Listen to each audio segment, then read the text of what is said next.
মিয়ানমারের বাংলাদেশ সীমান্তের অংশ এখন পুরোটাই নিয়ন্ত্রণে নিয়েছে দেশটির বিদ্রোহী আরাকান আর্মি। ফলে এখন বাংলাদেশের সীমান্ত ঘেঁষেই নানা ধরনের তৎপরতা চালাচ্ছে আরাকান আর্মি।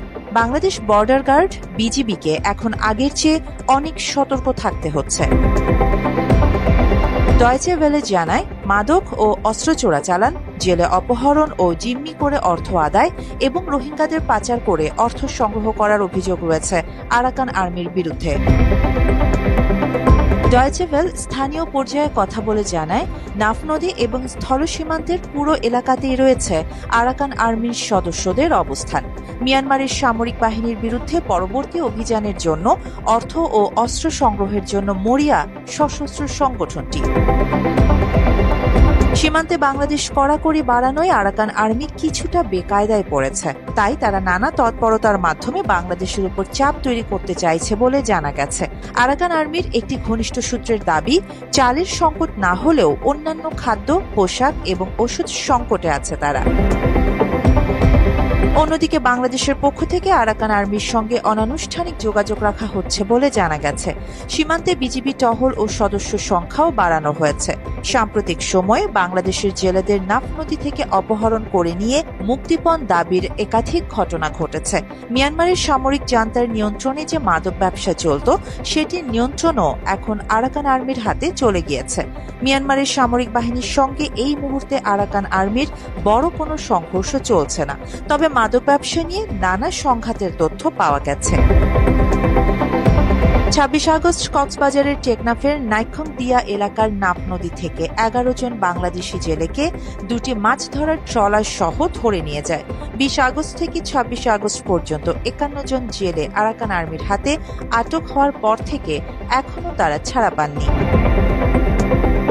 ট্রলার মালিকদের তথ্য অনুযায়ী ৫ থেকে ২৮ আগস্ট পর্যন্ত ২৩ দিনে আরাকান আর্মি ১০টি ট্রলার সহ ৬৩ জন জেলেকে ধরে নিয়ে গেছে। গত বছরের ডিসেম্বর থেকে এ পর্যন্ত নাফ নদী ও বঙ্গোপসাগরের বিভিন্ন পয়েন্ট থেকে তারা ২৬৭ বাংলাদেশি জেলেকে ধরে নিয়ে গেছে।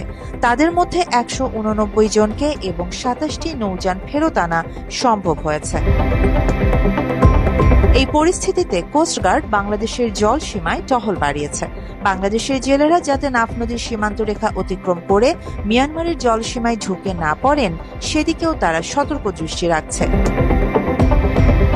২৯ আগস্ট আরাকান আর্মির কবলে পড়ার আগেই কক্সবাজারের টেকনাফে নাফ নদীর সীমান্ত অতিক্রম করে মিয়ানমার জল সীমায় ঢুকে পড়া ১৯টি ট্রলার সহ ১২২ জেলেকে ফেরত এনেছে কোস্টগার্ড। তাদের মধ্যে ২৯ জন বাংলাদেশি এবং ৯৩ জন রোহিঙ্গা। মাত্র ৩০% টাকায় জমির মালিক হয়ে নতুন বাংলাদেশের গড়ে তোলার স্বপ্ন দেখা বাংলা বসতি। কোস্টগার্ড সদর দপ্তরের গণমাধ্যম কর্মকর্তা লেফটেন্যান্ট কমান্ডার সিয়ামুল হক ডয়েচে ওয়েলকে জানিয়েছেন, রাখাইন রাজ্যে চলমান সংঘাতের কারণে সীমান্তের বড় অংশ এখন বিদ্রোহী গোষ্ঠী আরাকান আর্মির নিয়ন্ত্রণে। এর ফলে শূন্যরেখা অতিক্রম করে মিয়ানমারে ঢুকলেই জেলেদের ধরে নিয়ে যাওয়ার ঝুঁকি থাকে।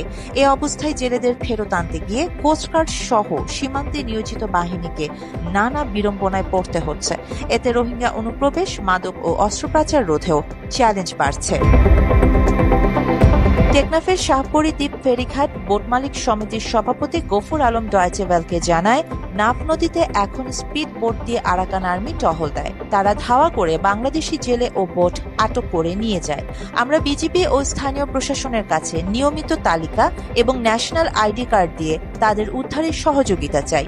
কোস্টগার্ড আরেকটু সক্রিয় হলে হয়তো তাদের তৎপরতা থামানো যেত। তিনি বলেন, এখন আসলে পুরো জলসীমায় আরাকান আর্মি। আগে আমাদের বন্দর থেকেই তারা খাদ্যসহ আরো অনেক কিছু কিনে নিত, কিন্তু এখন তারা পারছে না। তারা এখন জেলেদের অপহরণ ও মাছ ধরার ট্রলার নিয়ে মুক্তিপণ আদায় করে আর লাখ লাখ টাকার মাছ নিয়ে যায়। ২৭ আগস্ট কক্সবাজারের টেকনাফের নীলা ইউনিয়নের খড়ের দ্বীপ এলাকায় বিজিবির সদস্যদের লক্ষ্য করে গুলি ছোড়ার পর অভিযান চালিয়ে বেশ কিছু অস্ত্র জব্দ করা হয়। বিজিবি জানায়, খড়ের দ্বীপ এলাকায় নদী পথে বিশেষ অভিযানের সময় সন্দেহজনক কিছু ব্যক্তির উপস্থিতি টের পায় বিজিবি। কিন্তু বিজিবির সদস্যদের দেখা মাত্র সন্দেহজনক ব্যক্তিরা কয়েক রাউন্ড গুলি করে মিয়ানমারের অভ্যন্তরে নৌকা করে পালিয়ে যায়। মিয়ানমার সীমান্তে এখন 50,000-এর মতো রোহিঙ্গা বাংলাদেশে অনুপ্রবেশের অপেক্ষায় আছে। তারা বিচ্ছিন্নভাবে অনুপ্রবেশ করলেও দল বেঁধে ঢুকতে পারছে না। এই অনুপ্রবেশের সঙ্গেও একটি সিন্ডিকেট জড়িত বলে জানা গেছে। কক্সবাজারের স্থানীয় বাসিন্দা এবং আরাকান আর্মির সদস্যরাও এই সিন্ডিকেটের সঙ্গে যুক্ত। এর মাধ্যমেও অর্থ সংগ্রহের অভিযোগ রয়েছে আরাকান আর্মির বিরুদ্ধে। রাখাইনে এখন রোহিঙ্গারা আরাকান আর্মির নির্যাতনের শিকার হচ্ছেন বলে জানিয়েছেন বাংলাদেশে আশ্রয় নেওয়া রোহিঙ্গাদের শীর্ষ নেতা মোহাম্মদ জোবায়ের। তিনি বলেন, ওই রোহিঙ্গারা সীমান্তের ওপারে অবস্থান করছেন। 23 আগস্ট টেকনাফের নাফ নদী দিয়ে রোহিঙ্গারা অনুপ্রবেশের চেষ্টা করলেও ব্যর্থ হয়। বাংলাদেশের সীমান্ত সংলগ্ন রাখাইনে এখন প্রায়ই গোলাগুলির শব্দ শোনা যায়।